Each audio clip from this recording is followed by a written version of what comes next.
قال رسول الله صلى الله عليه وسلم بلغوا عني ولو آية۔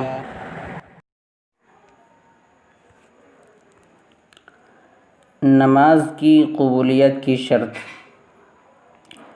نماز کی قبولیت کے لیے جہاں نیت کا خالص ہونا لازم ہے، وہیں نماز کا شریعت کے حکم کے موافق پڑھنا بھی ضروری ہے۔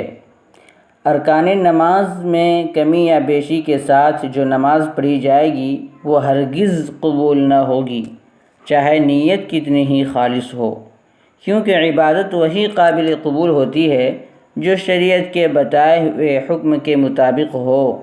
لہٰذا ضروری ہے کہ نماز کے تمام ضروری مسائل مستحضر ہوں تاکہ ہماری نماز ہر اعتبار سے کامل ہو اور ہم اس عظیم عبادت کے عظیم الشان ثواب سے بفضل خداوندی بہراور ہو سکیں۔ ارشاد خداوندی ہے: حافظوا علی الصلوات والصلاة الوسطی وقوموا للہ قانتین۔ نگہبانی کرو نمازوں کی اور بیچ والی نماز کی، اور کھڑے ہو اللہ کے لیے باادب ہو کر۔